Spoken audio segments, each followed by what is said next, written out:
Good morning. Today I'd like to speak to you about the differences between buying a car from a private individual and buying a car from a dealer.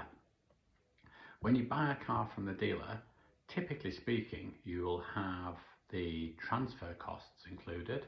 You'll have the SUMA, which is the road tax payable to the Ayuntamiento, paid for that year, and you'll have the transfer fees included. Typically speaking, a dealer will have a gestor that works on their behalf. Now, when you're buying a car from a private individual, there's a couple of things you need to look at. Not a problem, but when you buy it from the buyer, you need to establish who is going to pay the transfer tax. Transfer tax typically is 4%, and it's based on something called a BOE value. It's not the value necessarily of the car, the price you paid for the car.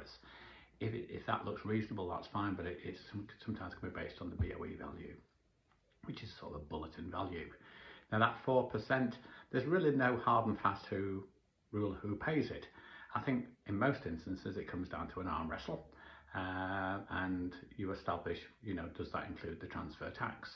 In addition to the transfer tax, there is a gestor's fee.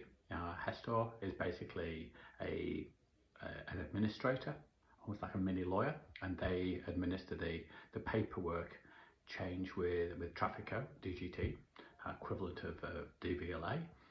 And then lastly, there is the road fund license equivalent, which is called SUMA in Spain.